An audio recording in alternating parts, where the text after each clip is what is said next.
and welcome to This is a Woman podcast. I am here with Olivia Krolczyk, and Olivia Krolczyk is a 20-year-old college student who attends University of Cincinnati in Ohio, and she has experienced something I think we're going to see a lot more students start to experience on college campuses, but she has been vocal about it, and she received some great news last night that there are being changes made for standing up for free speech. And so, Olivia, can you dive in a little bit about your situation of free speech on your college campus?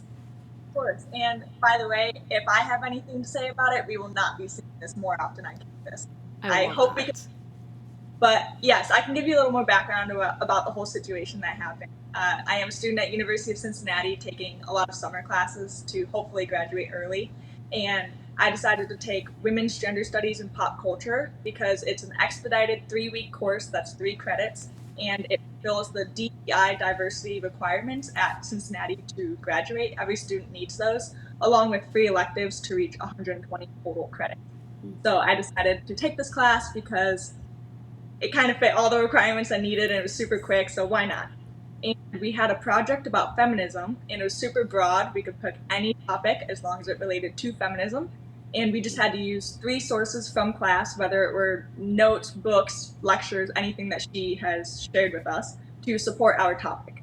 So I chose to write about the history of rights and opportunities that women have had in athletics, and a small portion of my project touched on the fact that these rights are being taken away from women by allowing men to compete in biological women's sports. So because I said the word biological woman, or biological to describe woman, my teacher failed me on the assignment that I was contributing to heteronormativity and being exclusionary.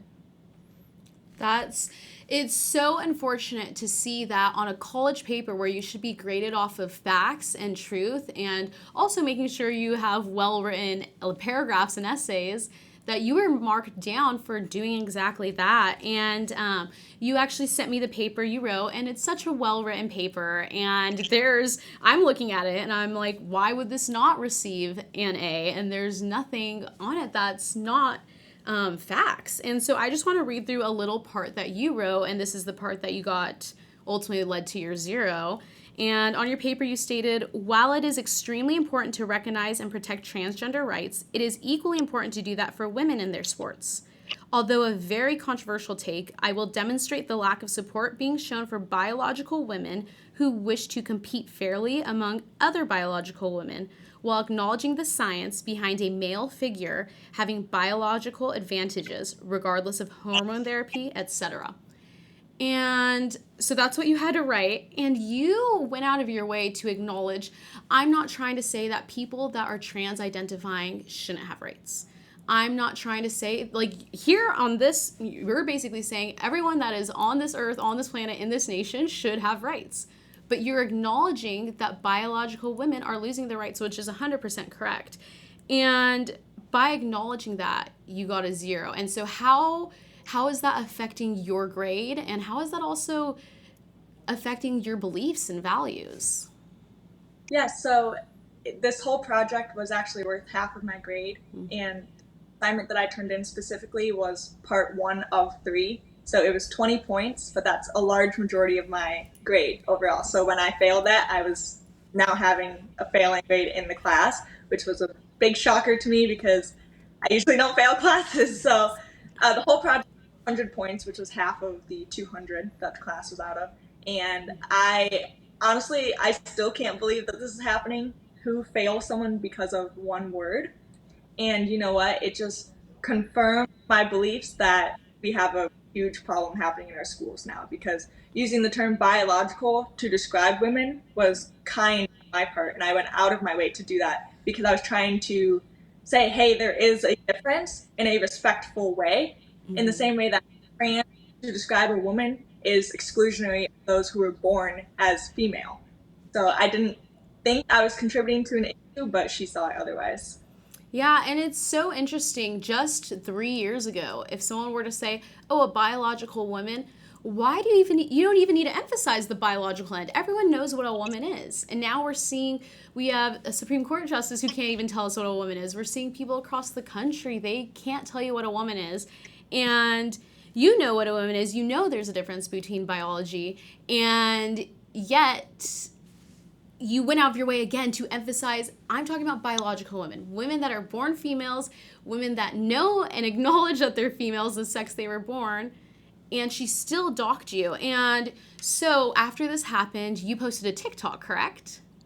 I did. Yeah, I thought it was important to share my story because I knew that this was not just an incident with me. I knew this was happening to other classes and other students because, to be completely honest, and I'm ashamed to say it, I have been a student who has conformed to the teacher's beliefs, and I think he believes in this, so I'm just going to write to kind of appeal to him just to get the passing grade. Because, you're paying all this money for a class, you want to pass. You don't want to fail just because you put your opinion out there. So the one time that I actually decided, hey, you know what, I'm going to write about something that's super important to me, and then I fail because of it, I was not going to let that happen. So I posted that TikTok with hopes for other people to see it and be like, wait, did this actually happen? Did someone fail for using the word biological? And that's exactly what happened. It blew up. Mm-hmm. And I'm so proud of you and grateful that you posted that TikTok and spoke the truth, because this is going to continue to keep happening until students are speaking out about what's going on and they're not doing it anymore. And like you said, there are so many students right now in high school and in college that just conform to what their teachers say to get a good grade. And you were bold enough to say, nope, I'm going to talk about this issue that is on my heart, as well as I'm going to speak truth about it. And so your teacher, you didn't mention her by name or oust her in your TikTok video, but now everyone knows who she is. So can you touch a little bit on that? Yes, that was a big shocker for me when I read an article that had my professor's name in it. I was like, did I accidentally release her name? I feel so bad. I did not want to do that. So I had been concealing her identity along with the name of the class because it would be fairly easy to find the professor's name if the class name was out there. Because it's about the bigger picture. It's not about, hey, everyone, go attack this teacher for what she did wrong. It's not about that at all. I never wished for anything to go her way, or go harmful in her way. I didn't want hate words sent to her, anything. Because it's about the fact that my situation is one of so many out there. And I know that because I get hundreds of messages, like actual hundreds of messages from other students saying, hey, I wrote a paper about why guns shouldn't be banned and I failed. Or I stood up, or I refused to apologize for being white in my class and I got kicked out of class. This is happening all over the place. Yeah, it's so unfortunate that, it's one thing for this to happen when you're like, just walking down the street and having a conversation with someone. It's another for it to happen in like a classroom where you're supposed to not being taught what to think, but you're supposed to be taught how to think, how to analyze things, how to have these conversations, not what you need to think and what you need to believe, or having these ideologies pushed on you. And it breaks my heart to hear like how many messages you're getting of people experiencing the same thing. But I think we're going to start seeing a change, and it's starting with people like you, Olivia, that are speaking out and making the difference. And so being on a college campus, how has this affected your life? Are you receiving lots of support? Are you receiving hate? Like, where are you at with just speaking truth? I am lucky enough that currently I am commuting to campus as it's the summer, so there's not really any students there, so I don't have to deal with any in-person threats or hate comments and things like that. But I have gotten an insane amount of horrible things said to me, but they don't matter because I know they're true. Whatever. And you know what? The more that those people comment and view my video, the more that my video gets sent out to other viewers, and my word. If one person sees my video and hears what I say, then I've done a job well done, and that's all that I care about. So, Amazing. yeah, but I have gotten a lot of support as well, of course, and the ones that really stick out to me are, hey, I have a daughter who's 5 years old. Thank you so much for doing this for her. And that's what this is all about, because I want to help with, stopping the erasure of women and protecting women's sports and obviously the right to free speech on college campuses. So. And we see so often when again, like you said, this isn't the only story of someone this has happened to. This isn't the only teacher doing this, but so often the schools take the teacher's side. They take the professor's side. I mean, we saw with Riley Gaines when she was basically attacked in San Francisco at the university there. the school took the student side that attacked her. And what are you seeing on your end? You received some news and update about your teacher last night, actually. So Yeah, so last night I saw an article, I got tagged in an article about my teacher being reprimanded at UC. And although it hasn't been anything extreme, not that I'm wishing that, but she has to, I believe, take a course or go through training about free speech on campus. And she has to submit her syllabus to, I think, the department head or someone of higher level to approve it before she starts teaching. However, she is going through with an appeal to that reprimand. So I actually am currently writing a letter to the school because I would like to combat and write my concerns about the things that she has said in her appeal, because I think it's super important that, something is done. And I don't want her fired. I don't want that to happen, but I need to stop this from happening on other campuses and other schools. And I need to stop her from doing it to other students, because in her interview with one of the Cincinnati newspapers, she said, "Hey, I believe in free speech, but I also get to decide when it ends." That's not how it works. no. That's not what the First Amendment is. But that what you're doing, it goes to show so many people don't speak out or just think it's better just to get a good grade and not speak out, and because things aren't going to change. I'm not going to change anything. I'm not going to make a difference. And here you are, one, making a change, and just all the people that are hearing your story, it's encouraging to them. And like you said, it's the moms who have the 5-year-old girls, and you're fighting for them. And you might have not even realized that when you chose to speak out, the difference you would make there. But also the difference of this teacher now is going to be challenged, and she might be appealing these decisions, and you can appeal her back to her. But she now has to understand that as a teacher, she doesn't get to take away free speech from students. And I believe I read something that she stated like, "Oh yeah, I've done this before. This isn't the first time." Yes, she had said that situations like this have occurred before in her classroom, and obviously she has an agenda she is trying to push onto her students, which is obviously not okay. And that's been one of my biggest motivators is, this is happening. Obviously, I've experienced this before, but have conformed to it, which once again, I'm ashamed to say. But it's not just happening to me, but teachers are using their position of power and abusing it to make sure that their students are conforming to their personal and political agendas and beliefs, which is not okay. I mean, these schools are no longer places of education. They're institutions of indoctrination, and it's not okay.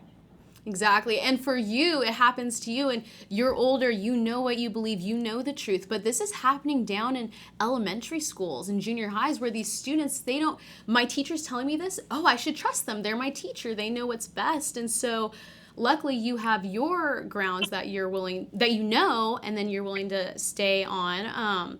So I do want to touch though, when you wrote this paper and had this idea, were you thinking, oh, because you did know it is a controversial take, talking about biological women and trans men in sports. And everyone knows that. That's common knowledge that's very controversial right now. It shouldn't be, but it is.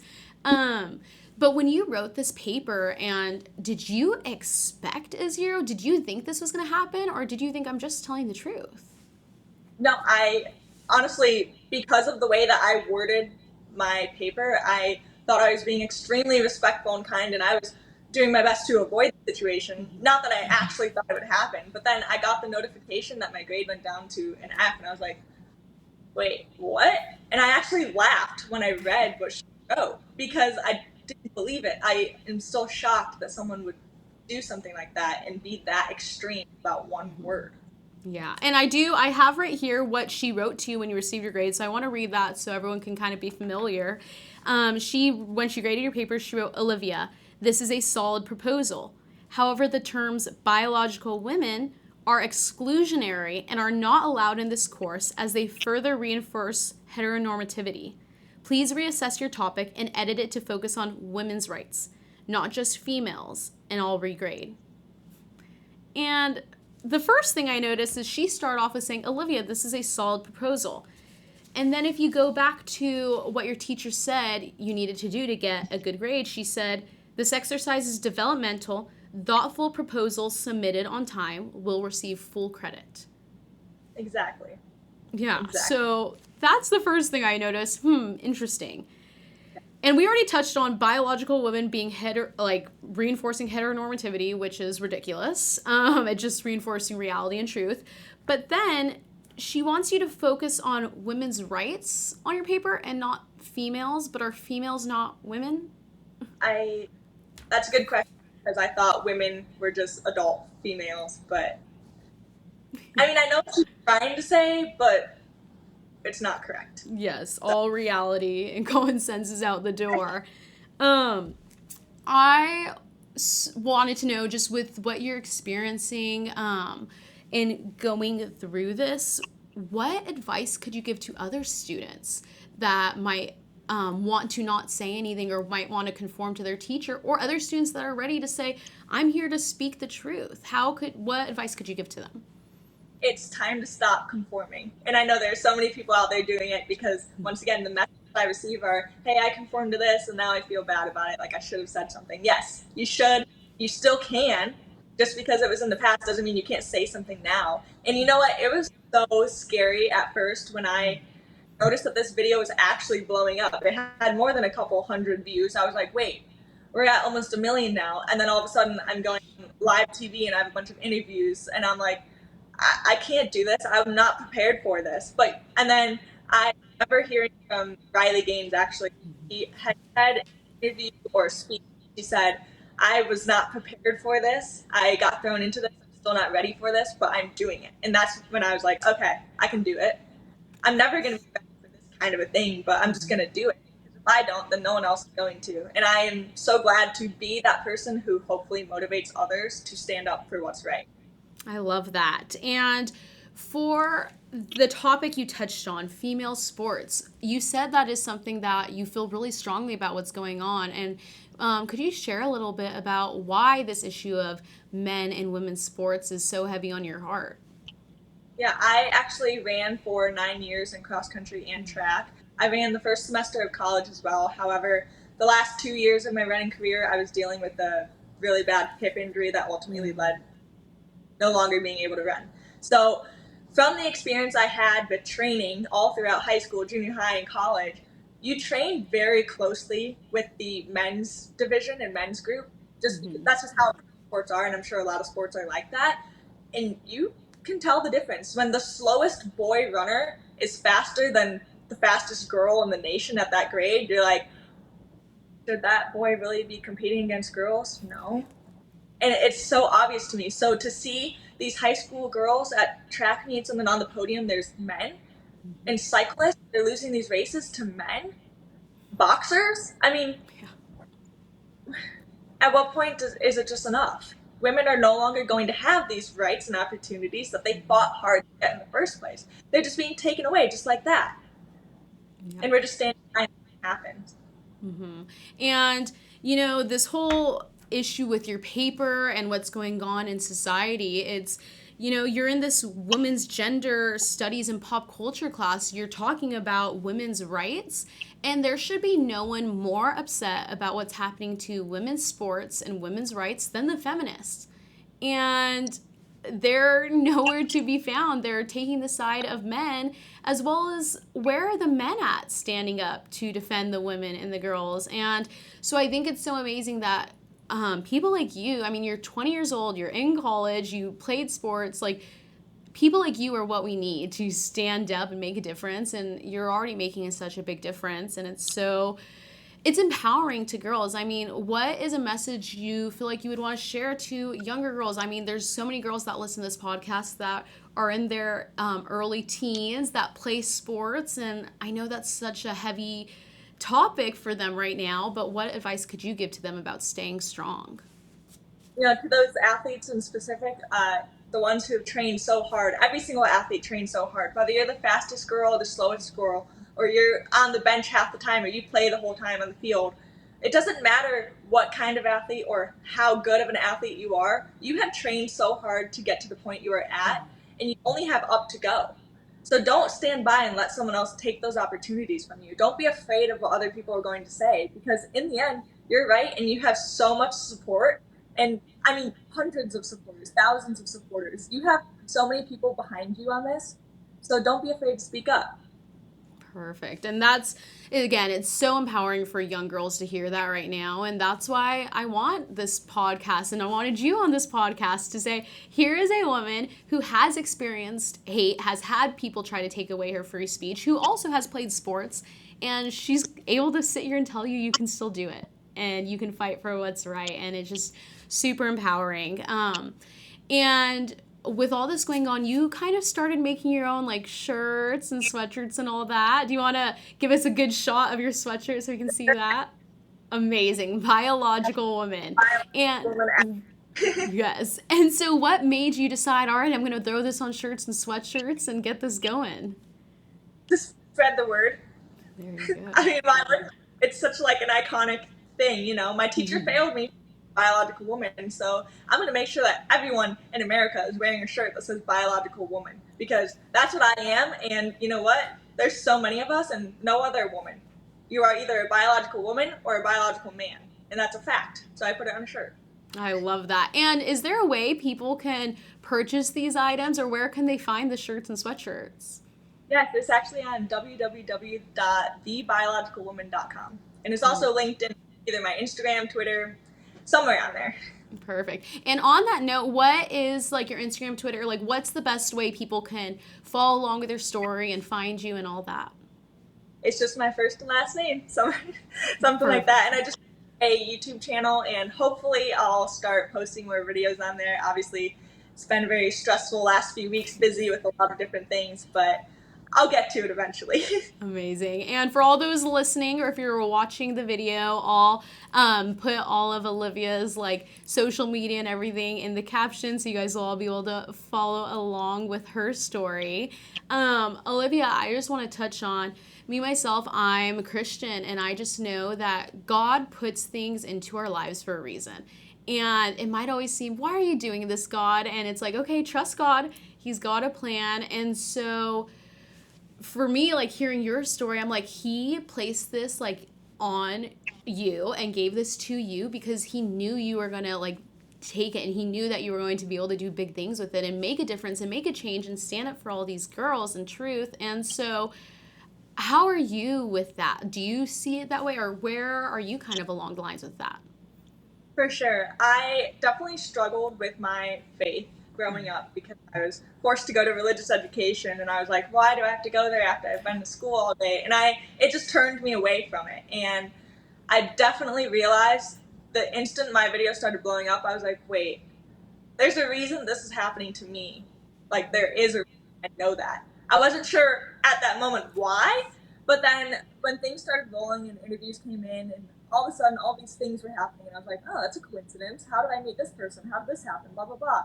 And I was like, wait, that's not a coincidence. There's no way that this many coincidences have happened in my life in the span of 2 or 3 weeks. It's for a reason. Like, I don't know.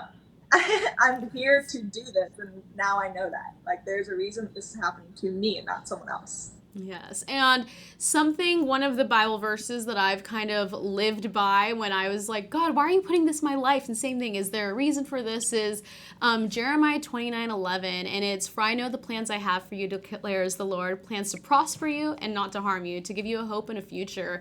And I feel like hearing your story, that verse kind of entails your story, and he has plans and not to harm you. That doesn't mean there's not going to be hard times. Like you said, you are receiving some hate and some backlash, but this story of yours isn't to harm you, it's to prosper you, it's for your future. And I think that's a beautiful thing to kind of watch play out. And also, one last advice to the girls. There is, like you said, you have received some hate. And even if a girl isn't speaking out about something like this that is, again, for some reason controversial, saying a man is a man and a woman is a woman, shouldn't be, but it is. If girls are just posting things about their life, or just social media nowadays, sometimes it can be so rough, and people are receiving hate or being bullied just kind of for anything. What advice could you give to them? What is kind of helping you get through the hate and the backlash that you've received? I'm not gonna lie, when I first started getting hate comments, it was after someone posted a video that went viral making fun of my eyebrows, which I thought was so silly because I have never looked at my eyebrows and been like, I wish I could fix those. And then for the next hour after seeing that video, I was like, dang, I wish I could fix my eyebrows. And then I was like, wait, they couldn't say anything about my argument. They had nothing to say, like, as a rebuttal to what I was saying, so they just attacked my eyebrows and my speech impediment that I have because I have a dual hearing loss that I was born with. And I was like, wait, they're attacking things that I can't change in physical things. That tells me a lot more about them rather than it does about me. To make fun of something that I was given, I was born with. How can you do that? I mean, everyone was born with the body that they're supposed to live in and cherish and take care of. So for someone to attack that, that's just silly, because you just need to know, as a girl, as a woman, that you are perfect in every single way. Whether you have a funky looking eyebrow or your hair is too short, your nose is too big, there's a reason for it, because you're beautiful. I love that. And it is true what you said. They had nothing to say about like what you had to say. They couldn't say, "Oh, Olivia, no. What you're saying isn't true. What you're saying is wrong. You're lying to us," because you ultimately are right and you are telling the truth. And so they had to attack you on, like you said, your speech impediment. Like, you were born with that and for a reason, and that people can try to attack you all they want, but as long as you know that what you're doing is right and who you are, like you said, all of these girls out here, it's hard being a girl. You're looking at other girls, comparing yourself. Oh, I wish I was taller. Oh, I wish I had longer hair. All these things. Yeah. But, and then it's like, no, everyone's, again, made perfectly in God's eyes, in God's image. Everyone, you're created in the body you're supposed to be in. And that goes back to, if you were made a man, you're a man. And if you made a woman, you are a woman. And so everything about your story and what you're doing and your boldness to share the truth, I love it, Olivia. It's so great. You're someone to be messed with. You're a powerhouse for sure, and you're gonna be a world changer. I could just already tell. I have now just more of a fun question I kind of ask anyone. Myself personally, I'm a avid coffee drinker. I love drinking coffee. Are you a coffee drinker at all? Sometimes, if I'm tired, like last night, I pulled an all-nighter, which you might be able to tell. Oh, no. But so this morning, I just had espresso, just straight up. If Okay. it's not a cold brew, I won't drink it. Oh, okay. So you're more of a I need energy, I'm gonna drink coffee. Okay. Yeah, but I'm to get away from caffeine in general. It's not good. Yeah.